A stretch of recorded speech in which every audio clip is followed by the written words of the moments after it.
Bell बजाओ और समा की खबर से बाखबर हो जाओ। तो इससे क्या होगा? खबरें हो या रीएनेक्टमेंट या हो सुबह सवेरे के टोटके, समा की खबर चाहिए तो बेल बजाइए।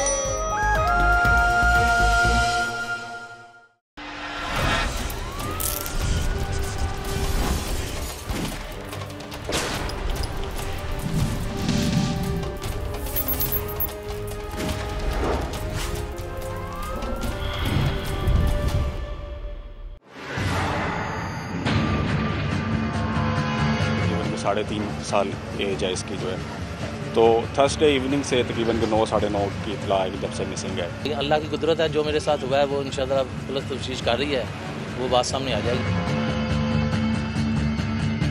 इस ज्यादती का निशाना मैंने चांदी को बनाना था, वो मासूम बच्चा फंस गया।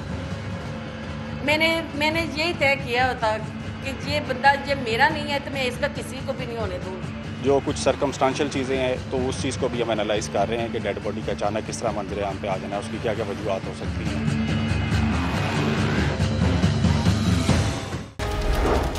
कुछ सवालात ऐसे होते हैं जिनके जवाबात इंतहाई मुश्किल से मिलते हैं।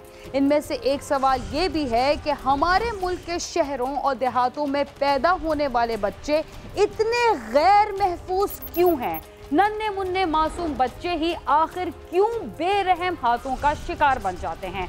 जाती झगड़ों और ख़ानदानी अदावतों के बाद बड़ों से दुश्मनी मोल लेने के बजाय छोटे बच्चों को गोलियों का निशाना क्यों बनाया जाता है? बेरहम माएँ अपने बच्चों को गोद में उठाकर नहरों में और दरियाओं में क्यों कूद जाती हैं? तावान के लिए अगवा किए जाने वाले बच्चों को तावान मिलने के बाद भी बेदर्दी से कत्ल क्यों कर दिया जाता है?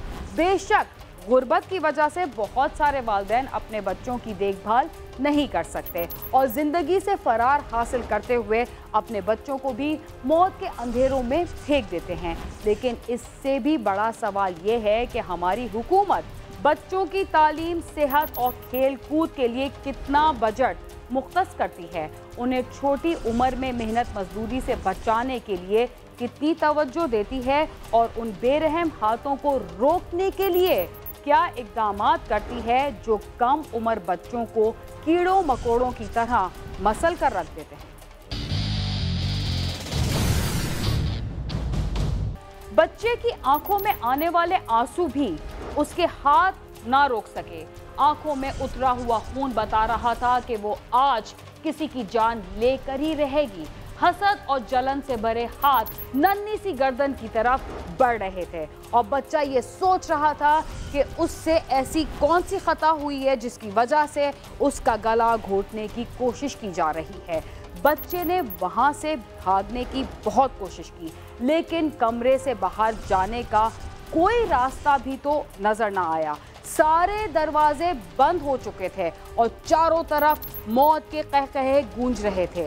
लाहौर के एक घर को अंधेरों की नजर करने वाले ये हाथ आखिर किसके हैं?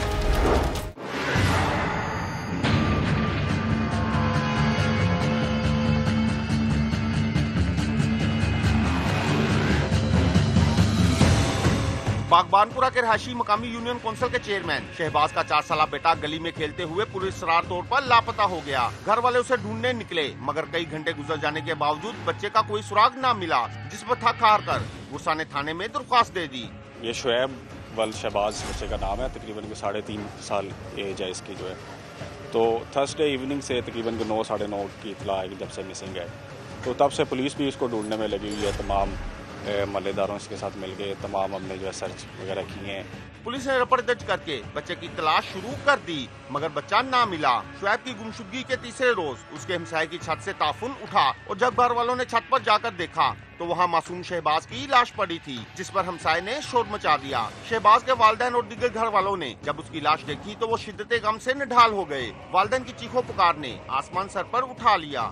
मुकदमा एक बच्चे के अगवा का दर्ज हुआ था हमारे पास। बच्चा अचानक घर के बाहर निकला, उसके बाद गायब हो गया। उस पर मुकदमा दर्ज हो गया। मेरे पास तफ्तीश थी तो हम 2-3 दिन से बड़ी मेहनत कर रहे थे। हर तरह से तमाम वसाइल पुलिस के बुरे कार लाते हुए हमने बड़ी मेहनत की है इसमें। तो 3 दिन बाद उसकी डेड बॉडी जो है ना घर के साथ पड़ी छोटी छत से मिल गई थी। शोएब के माँ बाप की तो किसी से कोई दुश्मनी भी नहीं थी, ना ही ये अगवा बराए तावान की वारदात थी कि किसी ने रकम तलब की हो और उसका मुतालबा पूरा ना किया गया हो। किसी की समझ में कुछ नहीं आ रहा था। कहीं ऐसा तो नहीं कि शोएब का गला दबाने वाले हाथ घर के अंदर ही मौजूद किसी शख्स के थे। इत्तला मिलते ही पुलिस मौके पर पहुंच गई। पुलिस ने लाश पोस्टमार्टम के लिए भिजवाकर मुकदमा दर्ज करके तफ्तीश शुरू कर दी। तो आज सरप्राइजिंगली अचानक उसकी डेड बॉडी जो है मिलती है। तो अभी इसकी जो कॉज ऑफ डेथ है कि ये इसको जो है कोई गला दबाया गया या किसी चीज़ से इसको कोई जहर वगैरह दिया गया, वो तो डेफिनेटली पोस्टमार्टम और फोरेंसिक रिपोर्ट के बाद इसका जो है कोई हतमी राय कायम की जा सकती है। लेकिन उसके अलावा जो है जो कुछ सर्कमस्टांशियल चीज़ें हैं तो उस चीज़ को भी हम एनालाइज कर रहे हैं कि डेड बॉडी का अचानक किस तरह मंजर आम पे आ जाना, उसकी क्या क्या वजूहत हो सकती हैं। मकतूल के वालिद का कहना है कि उसकी किसी से कोई दुश्मनी नहीं है, वो तो हर एक की बढ़ चढ़कर मदद करता है। मालूम नहीं किस जालिम ने उसके बेटे को मौत के घाट उतारा, उसे सख्त सजा मिलनी चाहिए।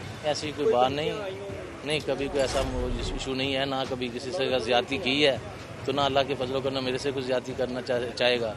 लेकिन अल्लाह की कुदरत है, जो मेरे साथ हुआ है वो इंशाअल्लाह पुलिस तफ्तीश कर रही है, वो बात सामने आ जाएगी इंशाअल्लाह। मकतूल शुएब के वालिद शहबाज ने 2 शादियां की हुई थी। शुएब की वालदा दूसरी बीवी चांदी थी, जबकि पहली बीवी शबाना भी घर की बलाई मंजिल पर ही रहती थी।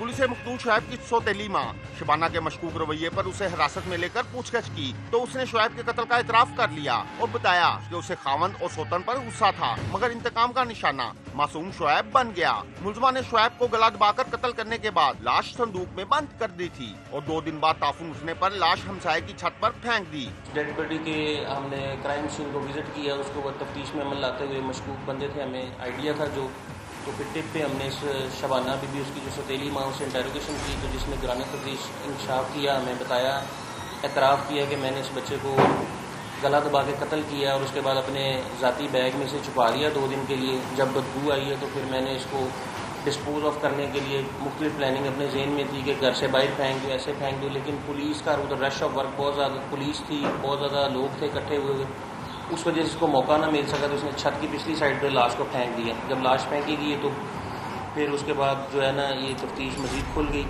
अभी इस बीबी को शबाना को हमने अदालत में पेश किया है, अदालत ने 4 दिन का रिमांड दिया है तफ्तीश मुकम्मल करने के लिए। तो इसने बड़ी सख्त ज्यादती की है बच्चे के साथ और पुलिस ने बड़ी मेहनत करके इस कत्ल को ट्रेस किया है, विदिन 3 डेज इस मर्डर को ट्रेस कर लिया। शबाना की जिंदगी में हसद और जलन की आग भड़काने वाली चांदी अपने बेटे से महरूम हो गई और दूसरों के लिए बहुत सारे सवालात भी छोड़ गई।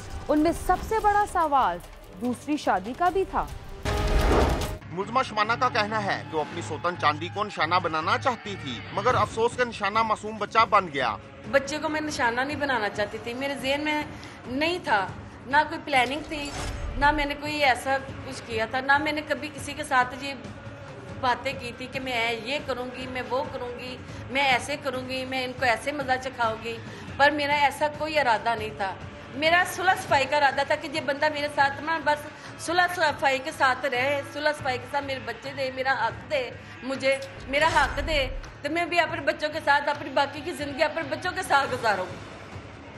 पर इस बंदे ने नहीं किया ऐसा, इस बंदे को अक्ल नहीं आई। मुलजमा शबाना का कहना है गुस्सा शोहर पर था, जो कि दूसरी शादी के बाद उसे बिल्कुल ही नजरअंदाज कर गया था।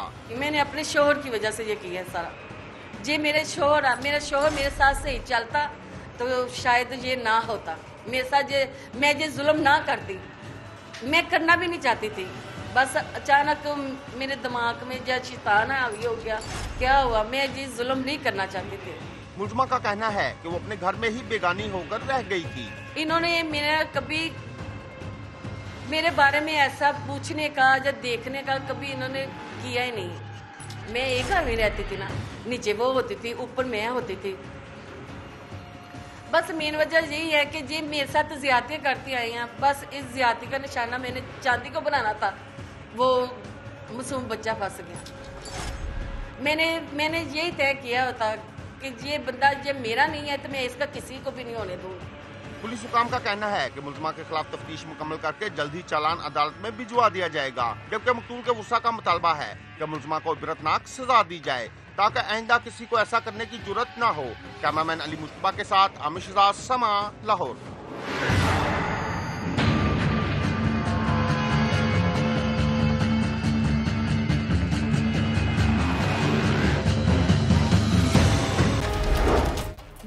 जिंदगी से खेलने वाले सिर्फ गैर लोग नहीं होते, बल्कि बाज दफा उनके अपने भी उनका गला घोटने में देर नहीं करते।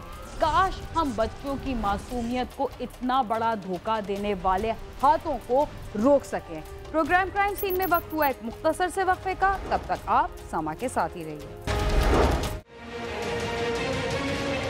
खाली जगह थी, वहाँ पे उसको रोक के गन पॉइंट पे इससे पैसे वगैरह और मोबाइल चीज़ें छीन ली।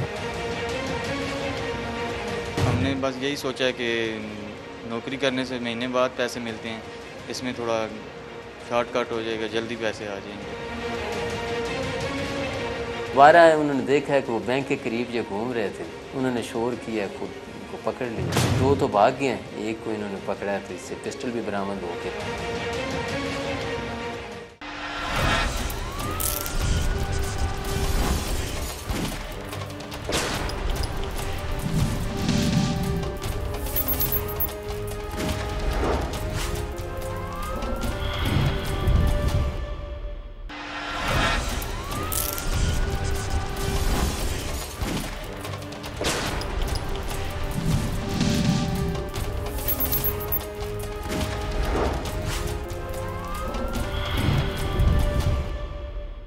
प्रोग्राम क्राइम सीन में एक बार फिर खुशामदी।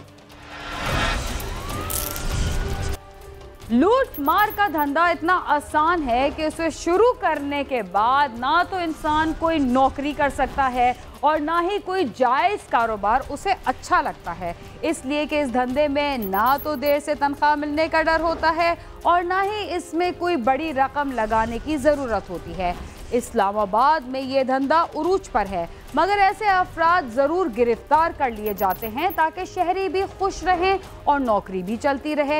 यहाँ की पुलिस ने 2 ऐसे डाकुओं को गिरफ्तार किया जो बैंक से रकम निकालने वाले अफराद को लूटते थे, मगर फैसला आपने करना है कि ये डाकू पुलिस की बहादुरी की वजह से गिरफ्तार हुए या उनकी गिरफ्तारी में कोई और भी शामिल था।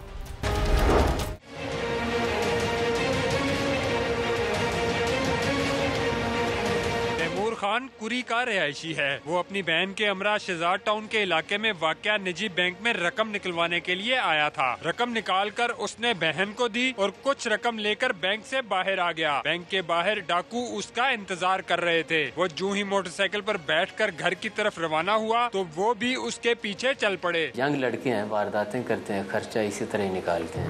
इन तीनों ने, ये जो बिलाल लड़का पकड़ा गया है, इन्होंने ये ईद की वजह से पहले बैंक की रैकी की है अलीपुर ब्रांच। तैमूर नामी एक बंदा आया, उसने हमें इतला दी है कि मैं ये पूरी शहर है जो इसके साथ एक छप्पर मील फलान इनका गांव है, उधर से घर से आया बाइक पे, तो अलीपुर बैंक है अकाउंट से मैंने 1,32,000 रुपये निकाले। उधर से मैंने अपनी हमशीरा को भी इतला दी जो कि अलीपुर में रहती थी, वो भी आ गई, तो 1 लाख रुपया उसने उसको दे दिया अपनी बहन को। बाकी 32,000 रुपया जो उसने अपनी जेब में डाला और अपनी बाइक पे सवार होकर वापस अलीपुर जिगोट रोड की तरफ से जब घर की तरफ जा रहा था तो रास्ते में 3 लड़के जो हैं वो बाइक पे सवार थे। 8774 होंडा 125 था। तैमूर जब वीरान जगह पर पहुंचा तो डाकुओं ने उसे रोक लिया और असला की नोक पर उससे रकम और बैंक की चेक बुक छीन ली। तैमूर ने रकम का बड़ा हिस्सा अपनी बहन को दे दिया था। डाकू उसके पास मौजूद सिर्फ 40,000 रुपए लेकर फरार हो गए। खाली जगह थी, वहाँ पे उसको रोक के गन पॉइंट पे इससे पैसे वगैरह और मोबाइल चीज़ें छीन ली। गाजियाबाद एक जिगोट रोड के ऊपर हमारे थाना की हदूद में आती है रोड, उसके ऊपर जाके उन्होंने जो है ना गन पॉइंट पे उसको हैंड्स अप कर लिया। जो बिलाल नामी है इसके पास पिस्टल था, उसने जब हैंड्स अप उसकी किया दूसरे ने उसकी तलाशी ले ली, उससे पैसे वगैरह आईडी कार्ड उसका, उसकी हमशीरा का और चेक बुक जो थी वो भी, और 32,000 रुपया जो वो भी निकाल लिया। डाकुओं ने तैमूर के पास मौजूद 40,000 रुपए तो आसानी से लूट लिए और उन्हें किसी ने देखा भी नहीं। जब इतनी आसानी से हजारों रुपए मिलने लगे तो पुलिस का खौफ किसे रहता है। यही कुछ सोचने के बाद डाकुओं ने लूट मार का सिलसिला जारी रखा, मगर शायद वो नातजुर्बेकार थे जिसकी वजह से इस लूट मार का नतीजा उनकी सोच से बिल्कुल मुख्तलिफ निकला।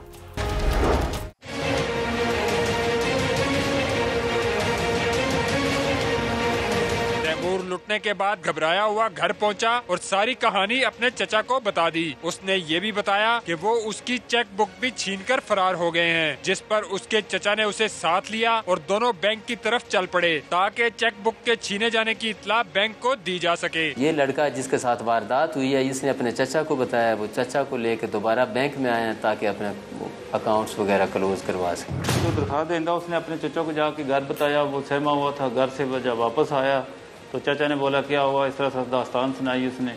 उसमें फिर जो है वो चेक बुक का उनको वर्ड आउट के वो दोबारा इस्तेमाल ना कर ले, चेक वो बैंक के उसी बैंक पे आए। चचा भतीजा जब बैंक पहुंचे तो वही डाकू एक और वारदात करने के लिए बैंक के बाहर मौजूद थे और किसी और की रैकी में मसरूफ थे। तैमूर ने उनमें से एक को पहचान लिया और अपने चचा को बता दिया। चचा ने पुलिस को इत्तला दे दी और साथ ही शोर मचा दिया, जिस पर उन्होंने फरार होने की कोशिश की, मगर बिलाल को काबू कर लिया गया। उसके बाद इन्होंने सोचा कि ये तो चला गया आगे दूसरे गांव का रहने वाले, तो दोबारा उसी जगह पे आ गए। जब वो दोबारा आए उन्होंने देखा है कि वो बैंक के करीब ये घूम रहे थे।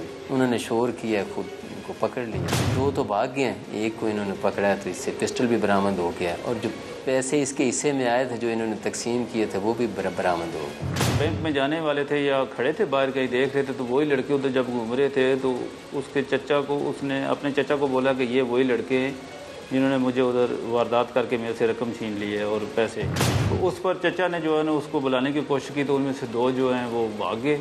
एक जो भाग के रोड के दूसरी तरफ हज़ारा ज्वेलर के सामने आबादी की तरफ घुसा। शोर शराबा होने की वजह से लोग इकट्ठे हो गए। मरकजी मुल्जिम गिरफ्तार हुआ तो दूसरों की गिरफ्तारी भी आसानी से अमल में आ गई। इनसे असलहा भी बरामद हुआ और लूटी हुई रकम भी बरामद कर ली गई। लेकिन छोटी उम्र में बहुत सारे पैसे इकट्ठे करने की ख्वाहिश के पीछे ऐसा कौन सा हाथ था जिसने उन्हें ये भी ना सोचने दिया कि जुर्म करने वालों का आखिर ठिकाना जेल होता है और सारी जिंदगी की रुसवाई से भी बचना मुश्किल होता है।